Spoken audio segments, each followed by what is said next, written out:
Well, welcome back to No2Nato, No to War. I'm your host, the Aussie Cossack, broadcasting live. It's 10:30 a.m. in Sydney, where we are at the Russian consulate for more than 2 years. Welcome if you're watching in Australia. Welcome if you're watching in the United Kingdom, United States, all over the world. Tonight's show, we'll be discussing the year in review. We're discussing how to stop NATO in their warmongering plans and what we can do all around the world. The viewers listening at home, watching at home, we're joined by some very, very great people. We're going to be talking about unions this morning or tonight if you're watching in the other side of the world, in the Western Hemisphere or Northern Hemisphere. We'll be talking with trade unionists John Wilson and Andrew Hudd. Now, John Wilson is the head of the Australian Freedom Union, so stay tuned for that coming up next. And Andrew Hudd, who is in charge of a British trade union. What do these unions have in common? And what's the common strategy and common goal to stop NATO and put up a fight? And you know what? There's nothing illegal or nothing wrong with a union putting up a fight. Our ancestors used to do that, and we'll talk about that, the union strategies which they used to employ. It was quite common in the 50s, 60s, 70s, 80s. Back in those days, the unions were flourishing. Is the influence of unions diminished these days? Well, maybe in some parts of the world, but certainly when it comes to our next guests, I don't think it's diminished at all. The plans and the actions or the industrial actions of these unionists are just coming about to fruition. So we'll go into that. I enjoyed watching Vladimir Putin almost answer 2 million questions. He was given more than 2 million questions yesterday on the direct line with Putin. But of course, he didn't answer all of them, but he answered as many as he could, having a few hours of that live. Imagine any other president in the world. Imagine Joe Biden, for example, or any other leader, or Anthony Albanese, for that matter, in Australia, or Keir Starmer in the United Kingdom, answering questions for hours and hours at a time, no preparation, no script, no teleprompter, just raw interaction with the audience. And that's what Vladimir Putin does. He does it every year, and he's done it this year. The Russian people very, very pleased with his responses. One of the things Putin said is that Zelensky, the illegitimate president of Ukraine, could actually find himself escaping Ukraine, leaving the country, fleeing to a Western country, and being given a harbor asylum in a Western country. And of course, for Zelensky, as we know, most importantly, he'll be funded in a Western country. So that's what Putin's prediction is on the demise of Zelensky. And we'll talk about that, what we can do for the demise of Zelensky. Welcome to everybody in the comment sections. We've got plenty of patriots tuning in all around the world. Let me know where you're watching from, by the way. If you're watching from Australia, I'd love to know. If you're watching from the UK and the US, as we know, George Galloway's audience stretches far and wide. So let us know where you are watching from. We'll give you a shout out. Great shout out to Kerno Corsair, who's watching. He's a unionist himself. All of his uncles, fathers, grandfathers were actually Masons, but he broke the continuum. Well, we'll talk about that with John Wilson. What does he think of any connections between Masons and unions? I can tell you one thing, that John Wilson, our next guest, is definitely not a Freemason. And we'll also talk politics, the year in review and the next year, because Australia has an election year coming up. Although Australia doesn't really have a major impact on world events, geopolitics, it has some role to play as a major US ally, as a major British ally. North Queensland is tuning in. Mark White, welcome to North Queensland, who's watching. Shout out to everybody, by the way, who went to the funeral of Michael Hayes on Thursday in Sydney, especially Emily Lightfoot, others who travelled to the funeral. That's a separate story, but we'll discuss that with John, I think, when he's on the show coming up. Next, Gordon Hankett is watching via George Galloway's Facebook page from Northwest England. Welcome to you, Gordon, and welcome to all the patriots who are tuning in now. Hit the like button, hit the share button, get this broadcast out there. This is one broadcast which will have a lot of truth bombs incoming and upcoming. Without further ado, I'd love to introduce now our first guest. It's an Australian trade union boss. He calls himself John Wilson. John Wilson, welcome to No2Nato. Good morning, and thank you very much for the invitation, Simeon. It's a great pleasure to be on the program. John, it's a pleasure to have you join us today. You're in Queensland yourself, I understand, in Brisbane. Yes, I'm up on my in my office on level 27 at Santos House in Brisbane City, the wonderful city of Brisbane. John, you just doxed yourself. Now everybody knows where to find you. Well, I suppose they know where to find me also. Everyone knows I'm in the Russian consulate. So bring it on, as they say. Welcome. Yeah, look, thanks for the invitation, Simeon. There's a lot of gatekeepers in this movement, and you're one of the busters that busts down these gatekeepers and to open up to the conversation. And thank you for that privilege. Well, John, thanks. Look, let's start with for our audience. Let's start with some information about the Freedom Union. You're in charge of the Freedom Union. You founded the Freedom Union. Give us the spiel. What's the Freedom Union all about for our first-time viewers and listeners around the world? Okay. Look, Simeon, we need a vehicle, right? We need a vehicle to be able to defend ourselves. Most of up to date, people have lent towards political parties. They've lent towards their churches. They've lent towards other sort of freedom fighting groups, and none of them are working. None of them are really achieving what they need to achieve. Now, here in Australia, historically, it's just a proven fact that the only thing that really holds power to account in 200 years here in Australia have been trade unions. Trade unions have been a terrific vehicle. So, as a vehicle, I'm saying trade unions is the way forward. We've used international law under the International Labour Organization and all of the international law, which is freedom of association, to establish this union, and we've done so. The Freedom Union has been assembled, put together. It's now got a number of thousands of new members. It's got a bank account. It's operating, and it's now out there operational. It's new. It still has to be, toughened up and all that, but it's out there doing its job right now. It's got a great newly launched website, which has got all the receipts, everything I speak of, all the laws on the international laws, all of those, all the evidence that's needed, right? Go to www.freedom-union.org and you will see that we bring all the receipts with us. So we've got international law protection. That's what we've set ourselves up of, and we intend to hold this GovCo to account on war crimes in particular. Well, as we know, this is George Galloway's show, No2Nato, and George Galloway himself, very sympathetic to the union movement. And our next guest coming up will be joining us from London, and I actually intend to have all three of us have a chat together. But in the context of No2Nato, and in the context of pushing back against the evil of NATO and their warmongering, which is occurring everywhere, let's just start, for example, take the war in Ukraine that's going on, a completely NATO-inspired, NATO-funded and backed war, which is costing the blood of first and foremost Ukrainians, right? And NATO is fighting there. 55 countries are backing this military-industrial complex venture. I mean, what's your position, the Freedom Union's position? And that's the first question. The second question, how can the Freedom Union actually challenge NATO if that's what you're up to doing too? Yeah, look, it's my pleasure to answer that one, Simeon, and it's an easy answer. Look, under international law, we have a thing called the Rome Statute, and then flowing from Australia, and I'm speaking as an Australian, but the same international law applies universally all around the world to those nations that have signed up and are committed to international law, which is most, if not all, countries in the world. Now, here in Australia, we done our due diligence, we've done our investigations, and this is what we've come up with, right?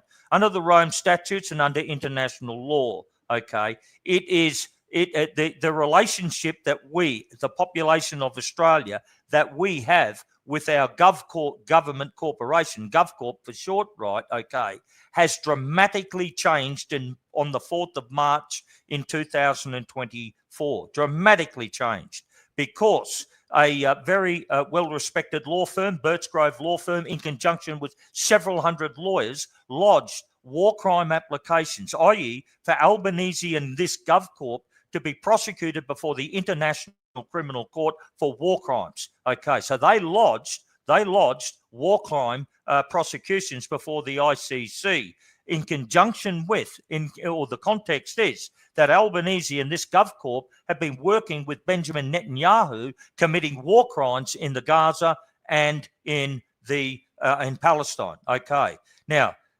when it comes to Ukraine, I got no doubts, more war crimes are being committed there. But our relationship, the Australian population's relationship with this GovCorp, diabolically changed on the 4th of March. It is now illegal, unlawful, according to international law, for the Australian population to support this GovCorp in any way, shape or form, right? Any way, shape or form. Okay, and that includes financially. That includes taxation, fines, levies, rates, anything that they charge us that ends up inside of this war machine to commit war crimes. It is unlawful for us to pay that. If we don't refuse to pay it, then we become an accomplice in war crimes. Okay, so to my brothers and sisters in England and in Canada and New Zealand, the same laws apply. If your government is engaged in war crimes, okay, and you continue to pay taxes, fines, levies, rates, and those things, then you are an accomplice in that war crime. Okay, so the Freedom Union's job here and what we are doing is we are going to defund the Albanese government and the GovCorp in its entirety. We are going to defund them, and we're going to do everything we can to defund them, okay? Because it is the law that we do this. It's the law. Thank you. Well, John, that's a great little spiel. I get the whole concept about not paying taxes and not funding the war machine. I accept that. Whether we are successful in inciting the non-payment of tax or not, that's a separate question. But what we can definitely do, is make some noise. We can hit the streets. We can help your union. And I intend to help the Freedom Union because, look, the way I look at Australian politics at the moment, let's look at 2024 in review. We've just had yesterday Penny Wong, our foreign minister, visiting Kiev and handing out another $156 million of Australian taxpayer money to the Zelensky regime, announcing the reopening of the Australian embassy in Kiev. Now, it's interesting that they closed the embassy about 3 years ago, almost 3 years ago, at the beginning of the special military operation, and the Australians moved their embassy out of Kiev, retreated to Poland. Now, all of a sudden, the Australian government decided to reopen the embassy. Clearly, they think it's safe now, or they think it's appropriate. Maybe the Australian intelligence networks know something, that Putin and Trump are going to make a deal, and the war is going to stop, and Zelensky is going to flee the country. Hence, why they've decided, why now, to reopen this Australian embassy. Because you know the way the Australians do things. Everything has to be double-checked and triple-checked from the point of view of OHS, safety standards, PPE, the correct gear when you're on site, wearing and so forth, high vis or protective eyewear, footwear. So the Australian government wouldn't risk reopening the Australian embassy in Kiev unless they were confident that Kiev is not going to be destroyed in a nuclear strike or an Oreshnik strike or some type of invasion again, just as it happened in 2022 in February. Although I never considered it an invasion, to be honest, I consider it a liberation. The Russians didn't invade; they liberated. They liberated those areas. This is my opinion, where Russian speakers were waiting for the Russian army, waiting to greet the Russian military as liberators. But the fact that Australia now has reopened its embassy, maybe the Australians know. Maybe the Australian intelligence agencies aren't as silly as we all think they are. Maybe they know, or they confirm that Trump and Putin are going to make a deal, and they are going to say no to NATO and no to NATO expansion, and there could be a settlement on the table to settle this conflict. We see what's happening in Syria at the moment. We talked about this on No to NATO previously. There could be a global deal between Russia and the Trump administration. where they say, right, you get your way here, we get our way here, we give you a bit of slack here, give us a bit of slack there. Look, as much as Russia loves Syria, and Russia has been supporting Syria for decades and propping up various Syrian governments over the decades, at the end of the day, Russia has to put a priority on its business in its own backyard, which is stopping NATO expansion and military aggression and denazifying. This is what we're dealing with. We're dealing with Nazis in Ukraine. And Russia has stated its goals as a denazification and a demilitarization of Ukraine, which is successfully occurring. Now, it's a question of how much longer are the Western governments willing to prop up the Zelensky regime. Trump has repeatedly said it's over, it's going to stop, the funding is going to stop, he's going to settle the war within 24 hours. So that's what's coming up, very close, in about the 20th of January. But on that note, a question to you. What do you think of that situation? What do you think of another $156 million that the Penny Wong Labor government has dropped to Zelensky just before, of course, Australia as well is going to an election? Are they giving some parting gifts, are they, do you think? Just as Biden is. Biden knows that he's finished. He knows that he's got a few weeks left before he's got to pack up his things and leave the White House forever. And on the way out, they're handing out billions and billions of dollars. It's very dishonest, isn't it? Yeah, look, Simeon, I don't say this statement lightly. I'm the former president of Trades Hall in Council for 3 years. I'm the former state secretary for 7 years of the CFMEU. I understand how government works in this country. What you are witnessing is bald-faced money laundering. That's what you're witnessing. And that money laundering is running into the billions of dollars. If you want to know how it works, go and look at the investigation and the pardons that's just been handed out by Joseph Biden towards his son, Hunter Biden, okay? It's 10% for the big guy, right? It's the same with Penny Wong and all of this GovCorp. This is money laundering by the military-industrial complex here in Australia, their attaché and their flunkies, their political flunkies, right? The whole lot of this GovCorp are frauds and they're crooks and they need to be thrown out on their bloody ear. It's money laundering, brother. Nothing else. Nothing else. No good is coming out of this money at all. None. Another $156 million that Penny Wong claims is for Ukraine, but we know what it's all about. I mean, that's really not a lot of money in the big scheme of things when the Americans are giving 10, 20, 30, 40, 60, 70 billion dollars at a time, and Australia gives a piss-weak 156 million. It also shows that really, even the Labor government of Albanese and Penny Wong, even they're not committed. Even they know that this is just lip service and virtue signalling. Previously, what has the Australian government given? 14 trailers. They gave to Zelensky trailers. Yep. Just simply normal trailers, painted dark green, loaded up onto transport planes and sent to Ukraine. Rubber inflatable boats, dinghies, they gave. Not going to make any difference, right? No. But it's about virtue signaling. It's about... Simeon, let me just also say in like my contribution that God bless President Putin and God bless President Trump. I hope they do bring this war with these Nazis to an end very, very quickly for the sake of those innocents over in Ukraine and elsewhere. Okay, God bless both those men. They are both doing God's work, in my view. Well, it's good that there's support for President Putin all around the world. And the Western governments know that. And that's why they're desperately trying to suppress any pro-Russian sentiment, any pro-Russian voices, and not even pro-Russian. If you look at common sense, you can be pro-Australian and be pro-Putin. Because Australia doesn't have a dog in this fight, does it? Doesn't have doesn't have an axe to grind with Russia at all. And the fact that Penny Wong is again traveling over there. But I'll tell you another thing. This week in the news, Penny Wong is under fire as Australia's foreign minister by the Israeli government. And the Israeli government is attacking Penny Wong. Penny Wong is attacking the Israeli government. I think it's fantastic, personally. I think it's hilarious that Penny Wong, as a member of the establishment of Australia, as the all-powerful foreign minister, is actually having a public fight with the Israelis and her Israeli counterparts. It's brilliant, right? It's fantastic. And all I can say is we encourage this type of political debate in Yep. the Australian politics. And so I think the reason why she made a snap decision to travel to Ukraine all of a sudden, she flew into Poland and took a train from Poland to Kiev, is to distract the headlines, distract the audience attentions away from the fact that she's having a tit for tat with the Israelis, because it's very embarrassing, right? Very embarrassing.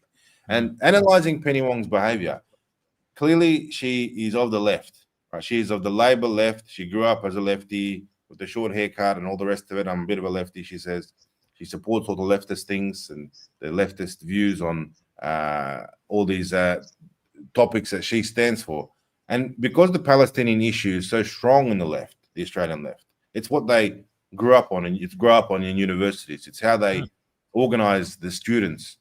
The Palestinian issue is it's their it's their breadwinner. That's how they bring the people in, right? Yes. And the Palestinian issue is something which Penny Wong cannot turn her back on, simply. And that's why she stands her ground as a true lefty on the Palestine side. And the Israelis can't handle it. They can't stand it at all. No. However, Penny Wong, in being pro-Palestine, she is anti-Russian to the core. And that's a problem, because if someone is truly pro-Palestine, they would understand that Russia is a friend of the Palestinian people.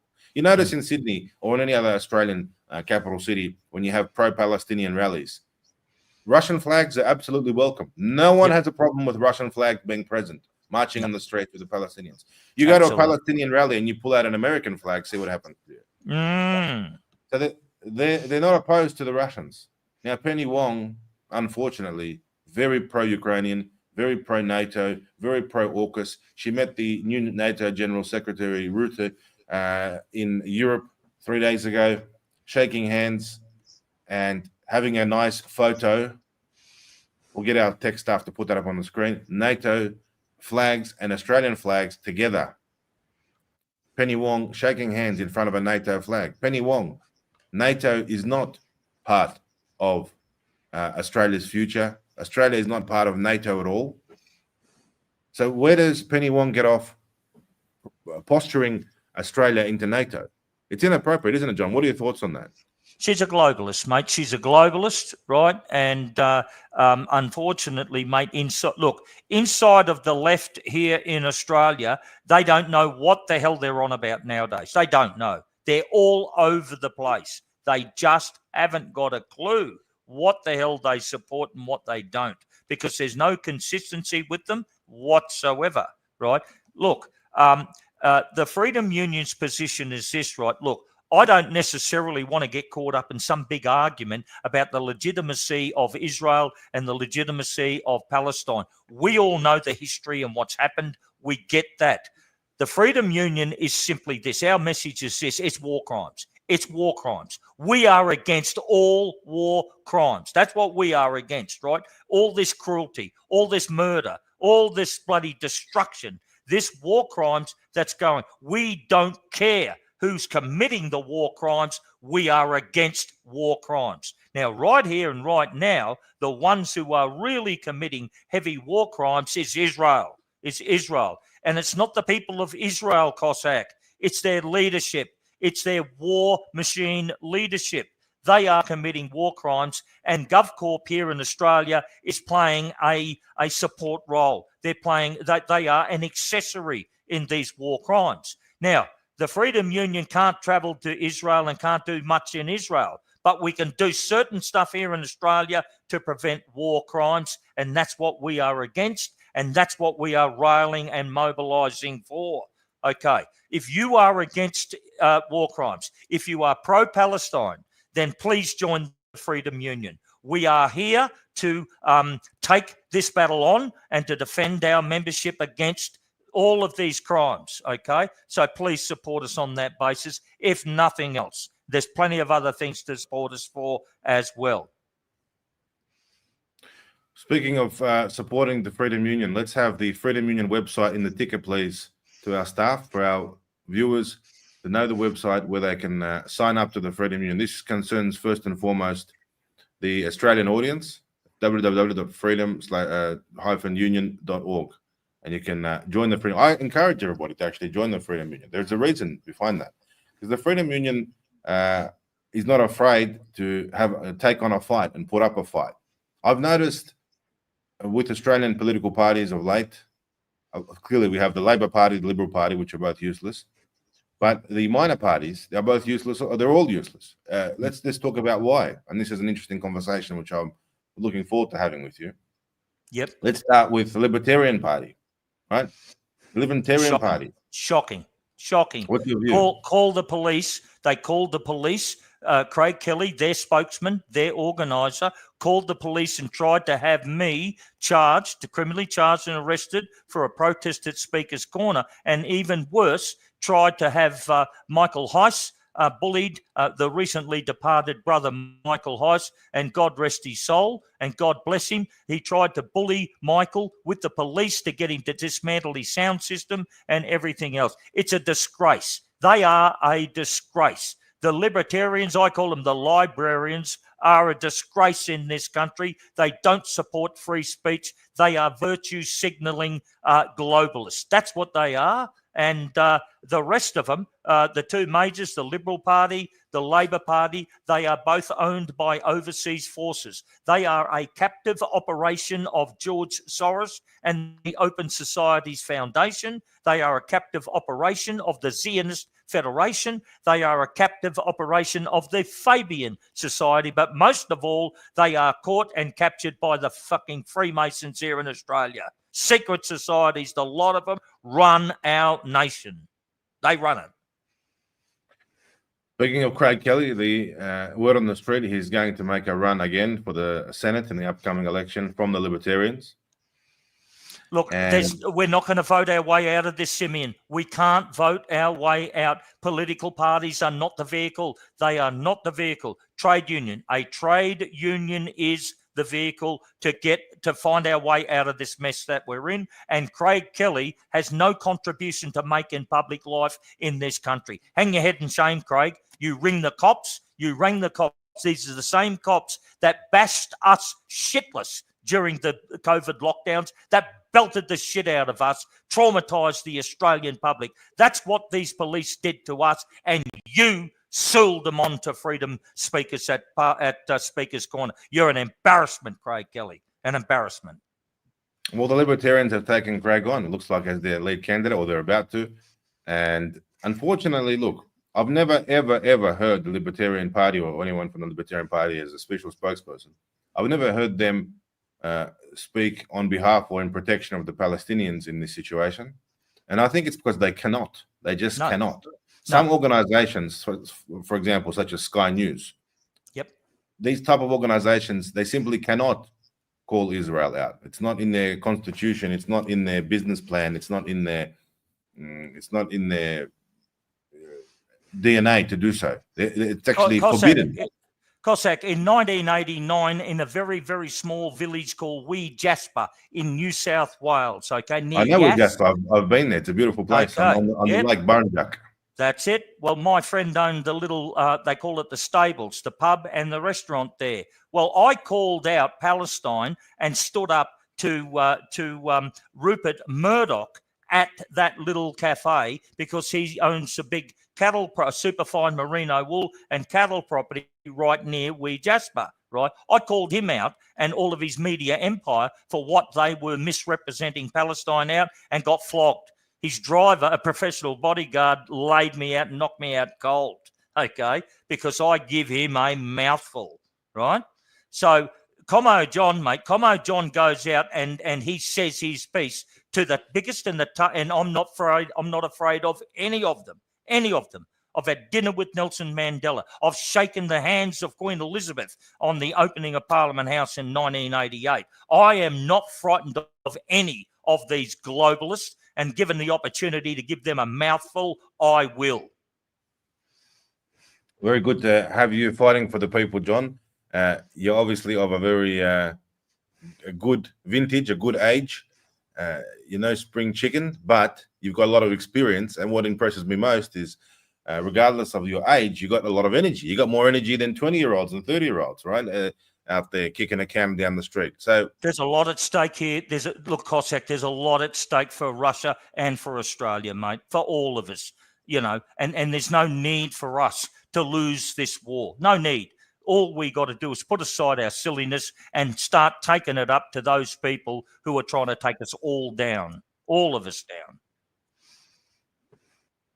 Well, those who are interested in Australian politics, and it's very easy to keep track of what's happening in Australia from the point of view of Aussie Cossack. You just got to watch or look at Aussie Cossack Telegram channel. When I ask someone, have a look at the latest things in Australia, have you seen this? Do you know what's happening in Australia? It's very easy. Just go onto Telegram, have a look at Aussie Cossack, and you'll just see the last 24 hours to 48 hours. We've got dozens and dozens and dozens of updates every day. So it's quite easy to have a look at what's happening in Australia. This is an Australian perspective. And from an Australian perspective, it's important to remember Michael Hayes. Michael Hayes, the deceased, he was discovered in his home in Warragamba in Western Sydney about the 27th, 28th of November. And Michael Hayes, I'd like to have a tribute video for him.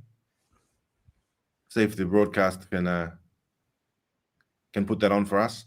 But John, a few words for Michael. You remember him? He was on the absolutely. On the town gear. He was always there at the rallies. Met him once down at Speaker's Corner, and the guy is a bloody champion, mate. I saw him stand his ground when the police, led by Craig Kelly, were trying to stand over him and bully him. He was quietly standing his ground, a very, very brave, very, very decent man. And I've met him once. I spent all day or most of the day at Speaker's Corner with him at that event, Cossack. And I can tell you now, mate, he was a gentleman, It genuinely breaks my heart to lose these great people too soon. God bless Michael. And I really, really hope that the people of the freedom movement recognise his contribution. Yes, he had a memorial service a couple of days ago in Camden at the St. John's Anglican Church. A good turnout by the locals. Unfortunately, there's a legal battle over his body, over his release from the morgue. There are two estranged children, one of who didn't talk to Michael for a very long time, and there's a big fight over the body, over the custody, over who's in charge, over this. Very, very unfortunate, very poor form. What can I say? I'm not gonna have any. We're not gonna publicly berate those people, are we? But people need to think about that, and people who are getting on in their years should always have a will and appoint an executor. So there's very clear instructions. What happens when someone dies? Michael was a very strong community activist. He was always there fighting for every cause. He will be not forgotten, and we will continue his fight. He's a very strong example of a very strong, loyal soldier, an activist, a man who believed in what he was fighting for. And these are the type of people that are responsible for the pushback against tyranny in Australia, which has been going on for the last few years. But the Freedom Union is a great example of something which we can all get behind and use as a carriage, as a war chest, as an instrument to fight back. When you often wonder and you sit around at home, what are we going to do? And you lose hope. What are we going to do? Who's going to lead the way? Who's going to organize something? You can't trust this political party. You can't trust that political party. You can't trust Clive Palmer's United Australia Party. And Pauline Hanson may be saying the right things on some issues, but unfortunately she wraps herself in an Israeli flag when she walks into Parliament. And that's the problem. Who have we got in terms of political parties? We do not have much choice. We don't have much in the field to pick. But when it comes to Liberal and Labor, I want to discuss this before we go to our next guest, who is waiting patiently in the studio. John, we've got the elections coming up, 2025, federal elections in Australia. Every single election since the days of the beginning of Australia's federation has more or less been won either by the Liberal Party or the Labor Party. There may have been just a couple of examples along the way, but that was because probably somebody switched parties who had a large following and they got a minor party up. But generally, if you look back through the ages, through the decades, it's been Liberal or Labor. Now, my problem is if we vote out Albanese and we vote in Peter Dutton is a much worse person than Albo. Mm. Peter Dutton is evil. Peter Dutton will crack down on freedom of speech. Peter Dutton is a former policeman. Peter Dutton is going to shut down free speech, freedom of association, communication, all of these identify and disrupt bills, these misinformation bills, foreign interference, foreign influence. This is all the work of Peter Dutton. And if Peter Dutton gets into power, we're going to regret it. I mean, Albanese sits in the lodge, in the parliament, in the prime ministerial lodge in Kirribilli, playing with his poodle, his little puppy dog, and being a dope. Albanese is a dope, let's face it. He's a dope. So I'd rather have a dope in charge of this country than an evil narcissist like Peter Dutton. And this is from the perspective of it's going to be either Liberal or Labor. I don't care what anyone tells you. I don't care what the minor parties tell you or someone from the Libertarians might tell you. They're going to get 0.5% or 3% or 4% or 2%. No one's going to get anywhere. That's just the way it is. They're too disorganized. They're too inexperienced. And they're too weak. Let's just face it. They're weak. Weak. People like Rob Cribb, they're weak. They're good people, maybe. They're great people, but they're not strong enough to win an election. Simple as that. Let's face it. So when you vote for them, they mean well, they appear good, they're libertarians, it's a nice name, let's go and vote for them. The problem is, what's going to happen to your vote, John? Look, who's your vote going to go to if you vote for the Libertarians? Look, I've said this consistently for quite a long time now. We are not going to vote our way out of this mess. Full stop. We're not going to vote our way out, right? Okay. It doesn't matter who you vote for. It does not matter. You're not going to vote your way out of this mess. Okay. Yes, you can do some damage control. Okay. But I mean, hey, what a way for the people of Australia to have to be forced into thinking, not about let's not vote for what's good for our country. Let's vote for the least evil or the least worst party. But John, just a simple question. If you vote for the Libertarians or One Nation, who is your vote going to? Ultimately, one of two parties. That's right. But it goes into a belligerent occupation. That's the problem. John, so there's two parties, Liberal and Labor. Anyone you vote for, if you vote for Greens, it ends up being Labor. There. That's right. If you vote for Libertarians or One Nation, it ends up being Liberal. Do you agree on that? Yeah, that's right. That's the bottom line. Now, look at this. Voting system. It's a choice between Liberal and Labor. I'm inclined to say to everybody, don't vote for the minor parties. And I'm inclined to say, vote for Albanese, vote for Labor. I don't like Albanese. I don't like Labor. But I really, really, really don't like Peter Dutton, you see. Peter Dutton is evil. Peter Dutton is Voldemort. He's just an evil person. He's a former policeman. Yeah. If Peter Dutton gets into power, we're going to wish we had Albo. Albo's just blasé. Albo's a dope. Albo's just plodding along. He's the prime minister. He's not a major threat personally, right? I don't think he really even cares about being prime minister. He's happy to live in the lodge and happy to enjoy life and have little dinner parties and appear in public and shake hands. But Peter Dutton used to work for me. He used to work for me, Simeon. He used to work for my union. I've known him since he was 17 years of age. He was a dud when he was 17, and he's a dud now that he's 60. He hasn't changed. He's useless. He's useless. And my position is that when it comes to the entire body politic, mate, all of them, none of them are any good at all. And you're not going to vote your way out of it. I don't care who you vote for. They are all globalists, mate, full stop. Right. Would you rather have Peter Dutton or Albanese in charge of this country? I'd rather, look, again, I hear what you're saying, and I fully agree with the line of reasoning that you're taking. All I'm saying is I don't want any of them. I'd rather have a really strong union to fight both of them. That's what I'd rather have. Well, let's have a strong union. Let's get behind the Freedom Union. And I implore everyone, www.freedom-union.org. Head down there and join the union. If it's one thing you can do from home, I suggest you do it. That means you're in the fight, you're in the game. There are a lot of interesting surprises coming up. The Freedom Union is going to unleash resources, unleash billboard trucks, protesters, rallies, sound systems. A lot of pressure can be put on the streets. And, there's a lot of goodwill on the streets Yes. from the COVID days. We've had years and years of protesting, and I believe that this is the correct apparatus or the correct setup to harness the energy that's been building up. I'm no longer on the streets, of course, 2 years in the consulate, but we've got plenty of work to do. These other organizations that we speak of, libertarians and others, they fail on the streets, right? You need to man polling booths. You need to have people marching and protesting. Some of these people are afraid to march. I've heard John Roddick say, "Oh, we shouldn't march. We shouldn't march."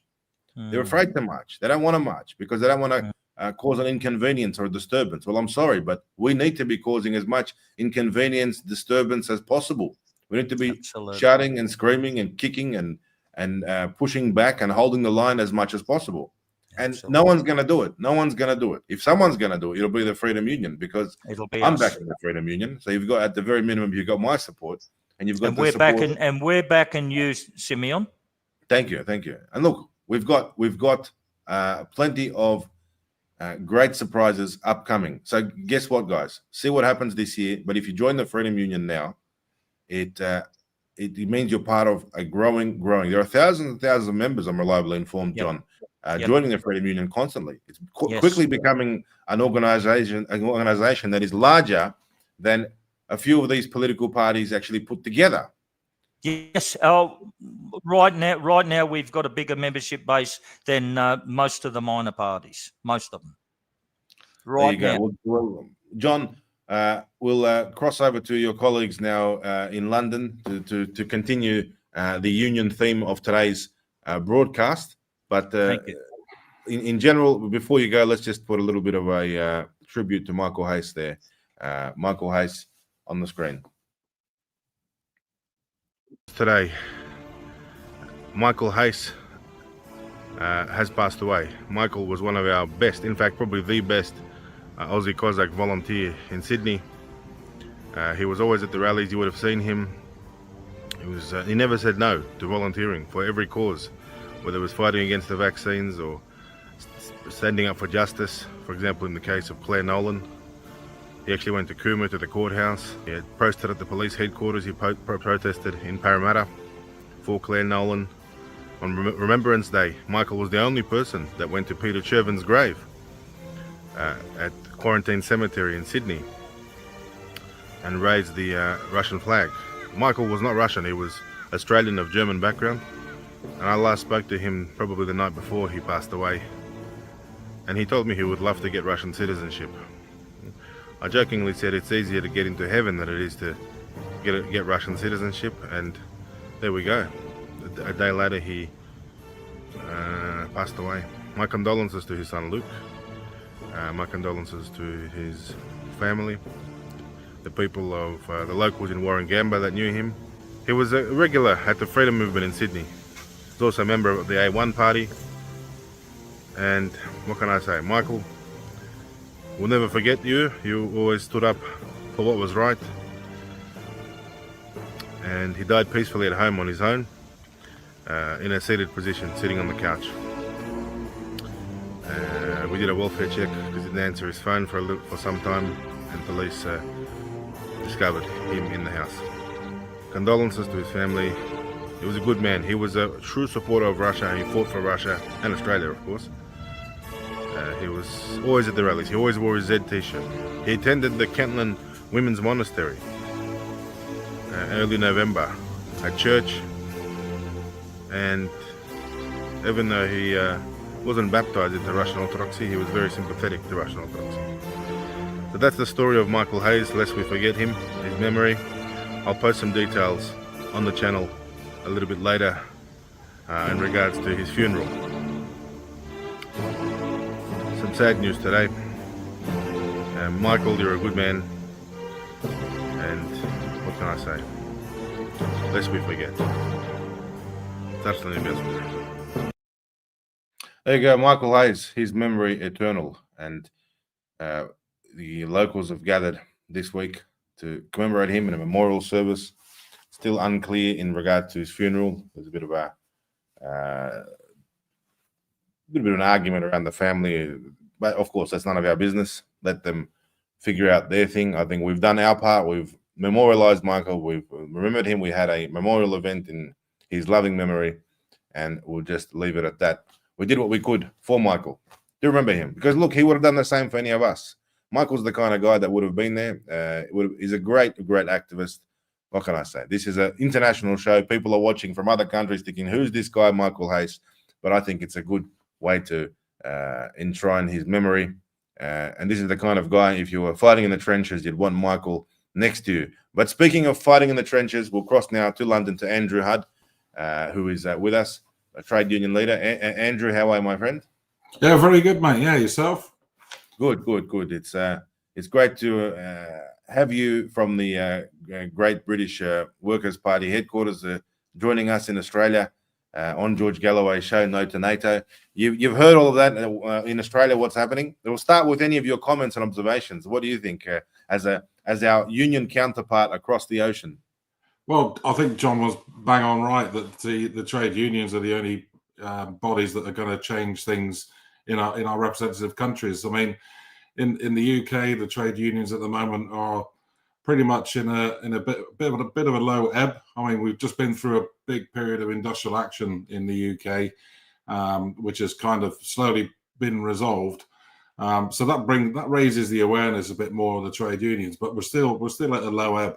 But I firmly believe, as a trade unionist, that trade unions are the only organisations that can change your governments, can change your legislation, and that's the way ahead. That's where the fight should begin. But I think we're woefully underprepared, and I think John put it right. I think by the sounds of it, it's the same in Australia, right? Well, we have an opportunity. If you have a union such as you do, such as John does, you've got your union, he's got his union, and there's nothing to prevent your union and John's Australian union from collaborating. I actually encourage this type of collaboration if we can get some collaboration between you, because it's good for the British union that you represent to have international links, and it's good for John Wilson's Freedom Union Australia to have those British links. I mean, Australia was always a British colony. Some say it still is a colony, but no longer of just Britain. Now it's a colony of the US and Britain through the AUKUS arrangement. Australia is not part of NATO, but we behave like a NATO lapdog, and we still follow the instructions of the UK and the Pentagon. Unfortunately, Australia is not really an independent country, but our legal system, everything about us, has its origins in the UK. So there's nothing to stop this type of collaboration. In fact, it'd be very well received if we can collaborate. For example, what can we do, Andy, to collaborate? I'm thinking No2Nato marches on the streets consecutively at the same time in British cities and Australian cities. And this is something we're capable of. You're talking to the right guy. I'm talking to the right guy, with the likes of others, John Wilson and other heavy hitters that we have in and around the place. And your heavy hitters in the UK, for example, of course, very well known number one broadcaster on the planet, George Galloway. I mean, he's fighting in our corner for our cause, because we're on the same team. We're fighting the same cause. We're fighting the No2Nato, No to War cause, and we're fighting for freedom, and we're putting up a fight. We're putting back some pushback, which is most important. When you talk about the unions being in some type of a lull, well, I think during the days of the lockdowns and people forbidden to associate or even get together, families and dinners and then lunches, or even meet each other on the streets, union activity is very much face-to-face, boots on the ground, people on the streets. And so I think there is a lull. It's maybe in part, in large, to the fact that people have sort of stopped getting together in large crowds. I mean, why do people like going to sports matches? Why do they like to go to a stadium with 20,000 other people to scream at the football or scream at the soccer ball? As humans, I think we need to be around others. We need to be around others, especially in a crowd of others. And maybe a biological factor, a bit like an animal mentality, like a pack of wolves or horses or any other animals. Humans also, they need to feel being in a big crowd, a big mob. And that's where the unions can deliver that. You can put boots on the ground. We can put boots on the ground on the streets, right? We're not talking about on the front lines overseas. That's what our politicians do. Unfortunately, they send British men to die overseas, and in Australia, they send Australian diggers to dive overseas for Iraq, Afghanistan, and everywhere else we shouldn't have gone into, right? But what we can do is put boots on the ground in front of Parliament House. We can put boots on the ground in the middle of London, in the middle of Canberra, in the middle of Sydney, in the CBD. And we do that successfully. And we can do that, right? And Andy, what are the prospects, for example, if we have a global no to NATO, no to war push? When we know Trump is coming back on the 20th of January, and there's going to be definitely some serious action happening when he gets back in.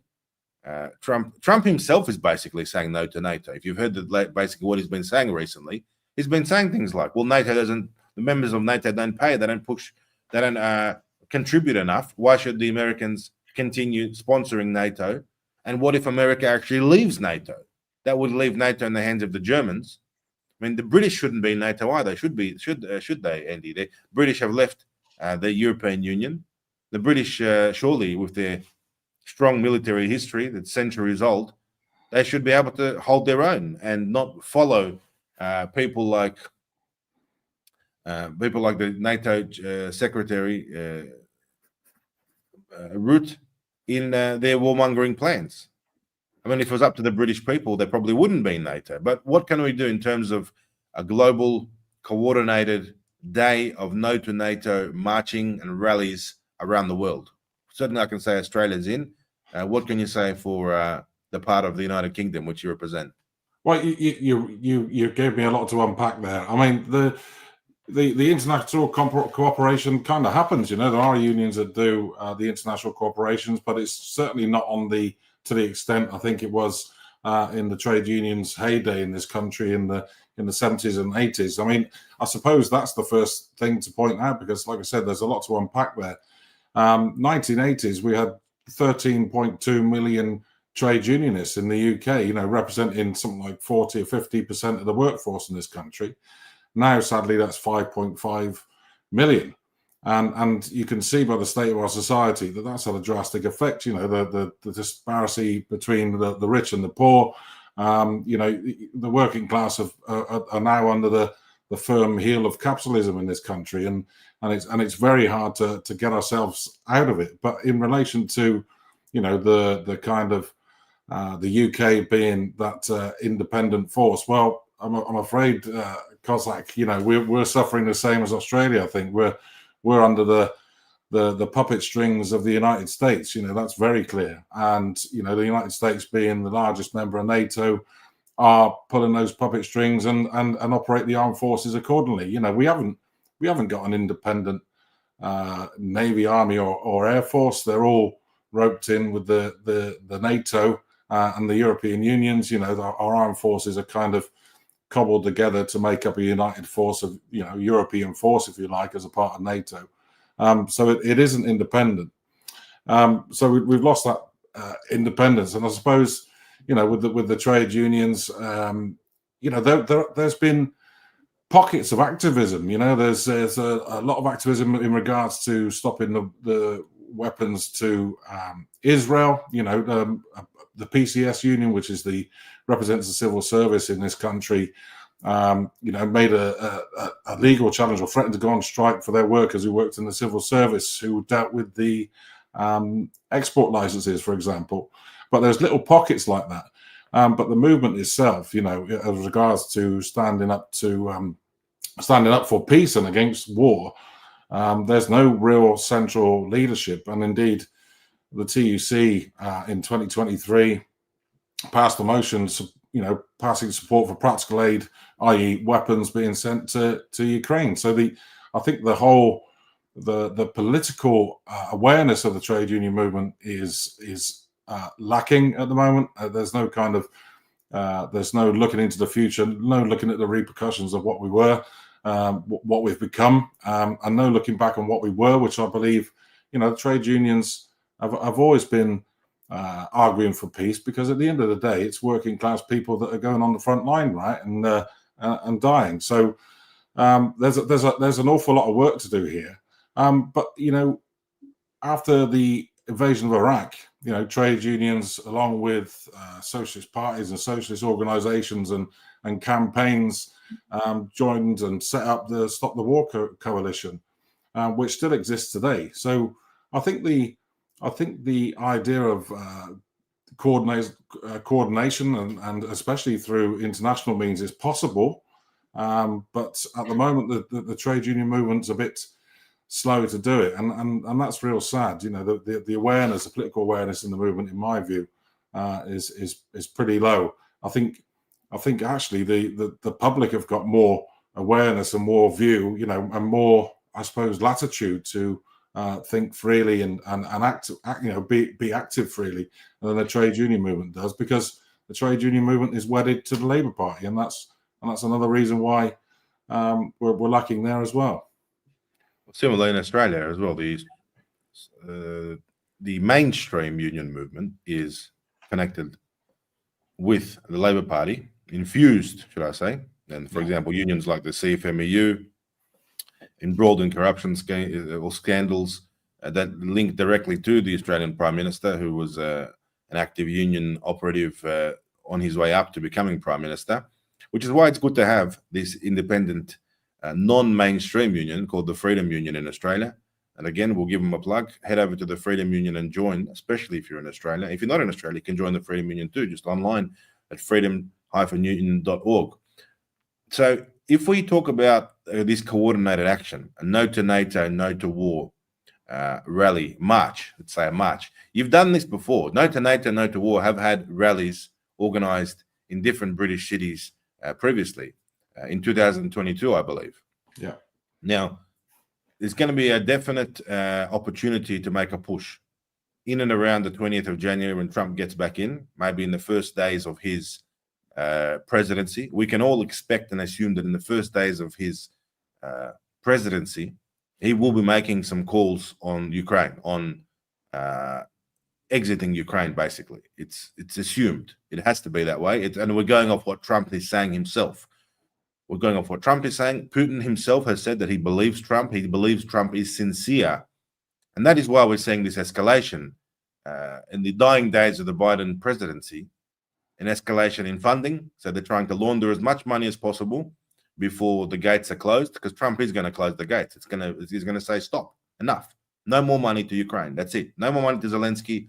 No more money for any type of Zelensky stuff anymore. That's it.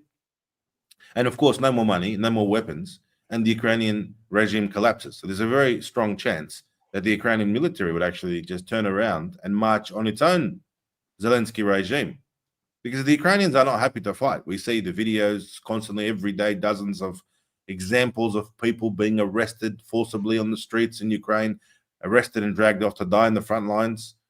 In fact, in the city of Odessa, just this week, a man was arrested, thrown into mobilization center, and he died there on his bed without even reaching the front lines because of the injuries he sustained during his arrest. These armed thugs patrolling the streets, just very reminiscent of 1945 April in Berlin. These gangs of Nazis roaming the streets looking to forcibly recruit Volkssturm or Hitler Youth, or getting anyone they can, old men, young men, just to stand there as cannon fodder against the Red Army, which was closing in on Berlin. And this is exactly what the Zelensky regime is doing. Arresting fathers, grandfathers, sons on the streets. It's not safe for anyone now in Ukraine. And now they want to lower the mobilization, the forced conscription age, to the age of 18. So you're going to be literally recruiting school children to go and fight and die for the globalists. And this is, of course, very evil. They're in Ukraine at the moment. They're persecuting the church, arresting priests, arresting bishops, closing churches. This is the Christian church. Well, this just shows the decay of Western civilization. That once upon a time, the United States and the UK were Christian countries, which stood up for Christianity and Christian values and the freedom to profess Christianity, the freedom to pray, and they would intervene in other countries to defend Christianity. The British Empire was all about that, and so did the Spanish, and so did the French, and together with their forces over the course of hundreds of years, they would send missionaries into South America and Africa, and many of these wars were conducted because they were defending their missions and defending, spreading Christianity. And the Pope was very happy, and the Church of England were very happy, and everybody was very happy. The Russians did it too. But now there is no defense of Christianity. That's because the British themselves, the Americans themselves, the Australians themselves were once strong, staunch, traditional Christian countries with beautiful sandstone cathedrals all around the countryside, beautiful architecture. What is happening now to these churches? They're being converted into bars and restaurants and nightclubs or apartments, and those denominations are being they're disgracing themselves, really, in all of these scandals which they're involved in, and people are turning their backs, and they don't have that influence anymore in the government, in Parliament. In fact, I don't know who has the influence, but it's not a Christian influence anymore in Australia, in the UK, in the United States, unfortunately. When maybe Trump will bring the country a little bit back into the Christian sort of direction. I know Trump is very strong with the evangelicals and those type of voters, but of course they're all very sympathetic to Israel. So it's an interesting relationship that they have, that evangelical lobby group in the US. They're very staunchly pro-Israel. But look, at the end of the day, we know that Trump is coming back. We know that in the first days of his presidency, there's going to be some decisions on NATO's role in Ukraine, exiting Ukraine, turning off the tap. And I think that would be, Andy, the best time to strike, to literally strike. When I mean strike, I mean the union sense, to have coordinated marching, coordinated rallies under the No2Nato, No to War banner. We've got an excellent team of Chris and Alan and Birmingham and Bristol and all of your other members are there who can put that together. They can launch the logistics of it. So if we have an online campaign, we have posters, we have dates, we have times, we have speakers, and we have a global poster announcing No to NATO, No to War at the same time, on the same day, around about, I would say, the day after, perhaps, when Trump actually enters power. So what have we got? We've got the 20th of December at the moment. Trump gets in on the 20th of January. Got exactly 1 month, do we? Yeah. And the 20th of January is a Monday. So if we had a rally on, let's say, what do you think, Andy? Let's organize this. You're the man to speak to. We'll cover the Australian side. I guarantee you that on the Australian side, you'll be very pleased. And if you guys cover the British side, then we've got a deal. Well, I'm sure we can work something out, and we can talk to our relative people. But yeah, the Saturday would be the ideal day, I guess. But we've got to see where we're in a position to organise that scale of a rally. And I think you're right. It is important to do something like that, and it's certainly important to do it on that scale. But it requires, the people listening to you right now, they need to join No2Nato. They need to subscribe to its news and its information, and we need the people there to mobilize with us. It's no point us turning up, with a small mob. We need a huge mob, and we need a huge campaign and a huge rally, and that will take your listeners and your viewers as well to kind of join us and help us do that.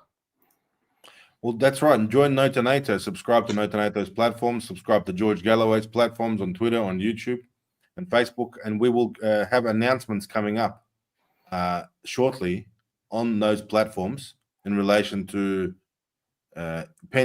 impending street action.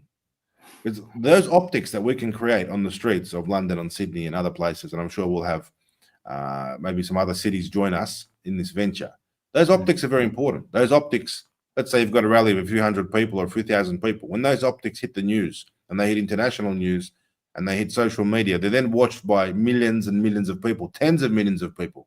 So a few hundred people or a few thousand people can actually inspire tens of millions of people. If you look at the effect down the track of all of the clicks and likes and views all around the world, and people start thinking, wow, look, there's a big pushback against NATO. Of course, our opponents, our enemies, are very frustrated when we get away with things like this. But fortunately fortunately, it's still legal. We still can have a public assembly in Australia, and I'm sure you can still have one in London, in Bristol, and Birmingham, wherever else. We can do one in the Irish can do one for us too. In fact, we'll get Dublin up and running. All you got to do is tell the Irish that you put on a thousand schooners of Guinness, or you don't call them schooners, you call them pints, I think. That's right. Yeah, we call them schooners. Well, we have pints as well. They're slightly larger than schooners. But anyway, what I'm saying is there's ways to motivate people. And the Irish are always up for a fight. They're always up for a protest. I don't know what relationship No2Nato, your team has with them, but I think there's scope there as well for a pushback. They've always been very against NATO and, funnily enough, very sympathetic to Russia, the Irish have been. Then you've got the other British cities. People are fed up with this. But again, coinciding with Trump returning, maybe the end of January, early February, to give enough time to get this show on the road. But guys, we will give you announcements. We will announce this. Keep track of upcoming posters and announcements. Subscribe to No2Nato on Telegram. And what can we do? This is the way it's done, Andy, isn't it? Very organic. When a few Unionists and the Aussie Cossack get together and start scheming live. See, no one can accuse us of being covert, can they, Andy? It's here it is. Get the BBC and the CNN watching this. This is how it's done. What they think we do is probably communicate secretly, right? And get instructions from the Kremlin and covertly organize this type of anti-NATO action. But in reality, here it is. This is the way it's done, ladies and gentlemen. And you can see it playing out right now on screen. So let us know in the comment section what locations you're watching from and where would you like to see a rally. The other thing is people all over the world can just simply take a flag, take a poster, and do one-man pickets. It's very effective, by the way. The more people we have on the streets, and you're the type of person, Andy, to make this happen with your union and your networks over there. And of course, John Wilson and the Freedom Union in Australia is the perfect organization to push this forward here. And you know what? If we don't do it, no one's going to do it. So people are looking to us and saying, do something. You got to call it. You got to put the date on, put the time. They'll be there. They will come. And you know, once they're there, then you got the optics. And you take these optics and you shove them in the face of the media. You shove them in the face of everyone in social media. And people who are No2Nato, they'll think, wow, there are a lot of us. Because there are a lot of us. I would say most of the planet at the moment is saying No2Nato, no to war. People don't want this war. Trump doesn't want this war. Putin doesn't want this war. The only people that want this war is Zelensky wants this war, because this war for Zelensky is his lifeline. If the war stops, if the NATO weapons stop, if the NATO funding stops, Zelensky's life stops. His reason for existence stops. So there you go. We've got a mission. What do you think, Andy? What's your closing statement on today's episode of No2Nato? You know what? I think you nailed it. The people are sick to death of poverty. They're sick to death of war. They're sick to death of conflict. They're sick to death of countries poking their nose in other countries' business. You know what? The members I represent, you know what they want to do? They want to go to work. They want to do a job that's meaningful. They want to come home to a place that's theirs, or at least cheap to rent. They want to put food on their table. You know, they want to have a holiday each year. The international global geopolitics that's happening now, that's directly affecting their lives by higher fuel bills, higher food bills, you know, higher taxes, higher water rates. They're sick to the back teeth of it. And I think a role of the Workers' Party and a role of No2Nato is explaining that all of this is to do with this kind of all of their woes is to do with capitalism, the international geopolitics that's played out supposedly in their name, but has got nothing to do with them. It's actually all that these geopolitical organs want is for working people to go and fight on their behalf. And if you recognize what I'm saying, then, you know, people should join up, join No2Nato, join the Workers' Party, organize in your area for No2Nato, no to war. And, you know, let's give the Cossacks something to hang on to and build for a rally in the new year. Thank you very much, Andy, for joining us today on No2Nato, no to war. Well, we'll leave it there, Andy. Thank you. And ladies and gentlemen, make sure you stay tuned. We're going to do a end of year episode coming up. Might even do a New Year's Eve episode. Let me know how you feel about that. On No2Nato, No to War. And we'll be back. Make sure you share this episode, like, subscribe, join all those organizations, subscribe to them all. Information is in the ticker below. It's been a pleasure chatting with you this morning in Sydney. Until next time, I'm your host, Aussie Cossack.